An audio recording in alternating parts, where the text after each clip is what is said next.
Un homme toujours trop préoccupé par son travail rentre plus tôt que prévu d'un voyage d'affaires un jour de Noël et est choqué de trouver une certaine famille galloise dans sa maison au lieu de sa femme et de ses enfants.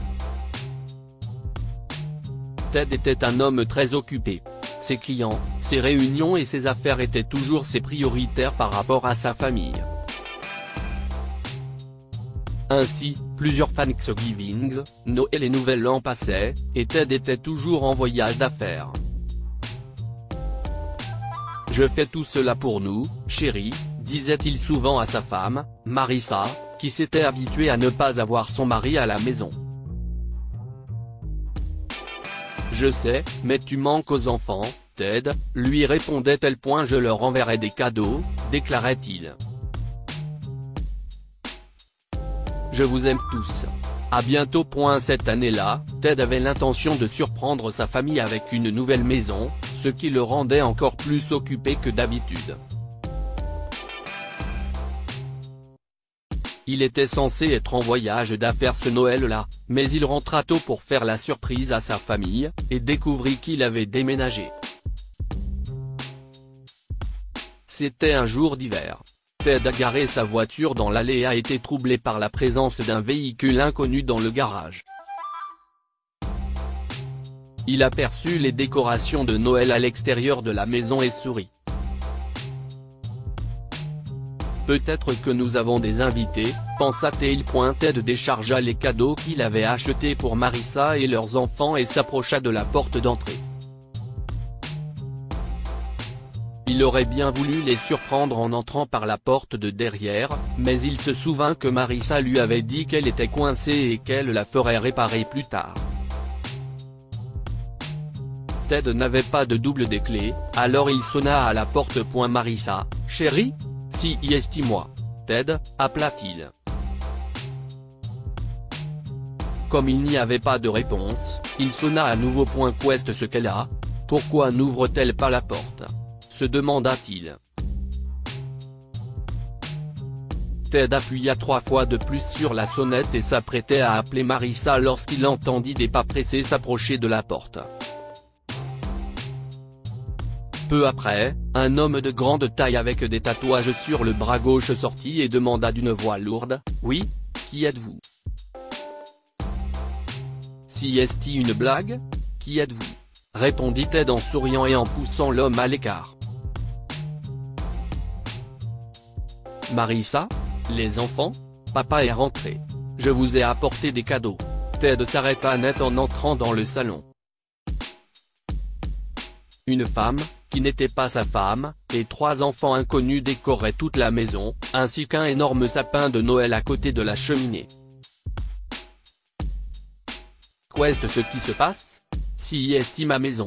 Vous êtes tous entrés par effraction ? Où sont ma femme et mes enfants ? Demanda Ted avec colère. Mec, déclara l'homme au tatouage. J'ai loué cette maison il y a 2 semaines. Elle était vide quand nous avons emménagé. Je suis Darren Welsh. Vous étiez le précédent locataire ? Quoi ? Déclara Ted. Vous avez emménagé ? Mais Marissa ne me l'a pas dit. Comment est-ce possible ? Je ne quitterai pas cet endroit tant que je ne l'aurai pas confirmé. Je dois parler à ma femme. Ted appela Marissa, mais l'appel ne passa pas les premières fois.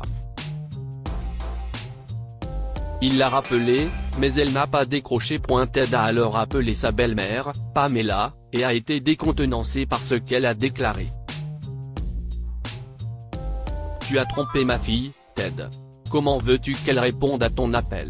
Elle est ici, et mes petits-enfants aussi. Ne t'inquiète pas, nous allons passer un merveilleux Noël. De toute façon, tu n'as jamais été là pour eux. Ted fut décontenancé. Il n'avait pas pu parler à Marissa depuis quelques semaines en raison de son emploi du temps chargé. Il ignorait qu'elle avait demandé le divorce et que les papiers l'attendaient chez son avocat jusqu'à ce que Pamela le lui dise. Ted se rendit au cabinet de son avocat et fut choqué d'apprendre la raison du divorce. Marissa est venue me voir il y a quelques semaines, Ted, et elle a déclaré qu'elle était pressée. Elle m'a dit de te transmettre cette lettre, déclara l'avocat en tendant une enveloppe à Ted. Elle a déclaré que vous étiez un père formidable malgré tout, et que vous pourrez toujours voir les enfants après la séparation. Elle ne veut pas que les enfants grandissent sans leur père. Choqué et confus, Ted ouvrit la lettre et commença à lire. Ted, je ne sais pas quand nous sommes devenus si distants que j'entends parler de ta liaison par tes collègues. Je suis allé chez eux pour une fête et je ne sais pas ce que tu as vu dans ta secrétaire, mais je ne t'imposerai ni moi ni nos enfants. Je suppose qu'elle est jeune et belle et qu'elle a tout le temps de voyager avec toi? Si est-il pour cela que tu m'as trompé avec elle? Elle a eu l'audace de m'envoyer tes textos et de me dire à quel point elle t'aime. Elle l'a fait devant nos enfants en venant chez nous. Si est-il peut-être pour cela que tu étais parti et que tu ne voulais pas venir nous voir? Tu avais trouvé un nouvel amour, n'est-ce pas? Je ne veux rien te dire tant que tu n'auras pas lu cette lettre, car qu'est-ce ce que cela changera? Tu es un menteur et un infidèle, Ted. Leur père manquera à Sam et Lily, mais pas à moi. Au revoir, Ted. Vis une vie d'enfer avec ta secrétaire. Ted enfouit son visage dans ses paumes. Tout cela n'est pas normal. Je dois rendre visite à ma famille. Ted conduisit jusqu'à la maison de Pamela et entra en trombe lorsqu'elle ouvrit la porte. Ted? Qu'est ce que tu... Avant que Marissa ne termine, Ted s'est mis à genoux et a commencé à pleurer. Ted, sors. Tout de suite, déclara-t-elle. Les enfants sont en train de voir leur père supplier leur mère, et je ne pense pas que ce soit une scène heureuse. Marissa. Déclare Ted. Je ne te trompe pas. Je ne t'aille jamais trompé. Je ne sais pas de quel texto tu parles, mais tu peux vérifier sur mon téléphone. Je t'aime sincèrement, toi et nos enfants. Ça suffit, mec. Le père de Marissa intervint. Nous aurons cette discussion au tribunal. Sors de chez moi maintenant. Ted a supplié et plaidé avant de finalement révéler sa grande surprise à sa famille.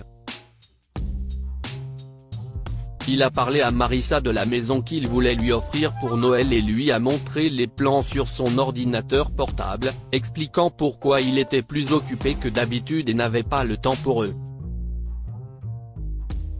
Cela faisait 3 ans qu'il travaillait sur ce projet. La construction de cette maison était une affaire coûteuse, et il avait engagé les meilleurs entrepreneurs pour cela. D'accord, mais comment expliques-tu cela? Marissa lui montra alors les textos qu'elle avait reçus de sa secrétaire, et quelque chose ne collait pas. Il s'est avéré que la secrétaire de Ted était attirée par lui et qu'elle a falsifié ses messages pour créer un malentendu entre Ted et Marissa. Elle savait que Ted n'était pas toujours en contact avec sa famille, et elle en a profité pour les séparer. Je suis vraiment désolé, chérie, déclara Marissa. Je n'aurais pas dû douter de toi. Quel gâchis. Si est-il bon, chérie, déclara Ted en la prenant dans ses bras. Je t'aime et j'aime nos enfants. Je t'aime aussi, bébé, a-t-elle déclaré. Heureusement, le malentendu a été rapidement résolu et la famille a passé un repas de Noël paisible. Ted a décidé de donner la priorité à sa famille plutôt qu'à son travail, car on peut regagner tout l'argent du monde si on le perd, mais pas une famille. Que pouvons-nous apprendre de cette histoire? Aucune richesse ne peut se comparer à l'amour et à la chaleur d'une famille. Ted s'en est rendu compte lorsqu'il a vu ce que sa folle obsession du travail aurait pu faire, il aurait pu perdre sa famille pour toujours. Soyez à la maison avec vos proches à Noël et passez du temps avec eux. Ted et sa famille ont fini par dissiper les malentendus et ont dégusté un délicieux repas de Noël. Partagez cette histoire avec vos amis. Elle pourrait égayer leur journée et les inspirer. Si vous avez aimé cette histoire, vous aimerez peut-être celle-ci, qui raconte l'histoire d'un concierge solitaire qui a illuminé Noël d'une petite fille rencontrée dans une foire et qui a disparu à jamais.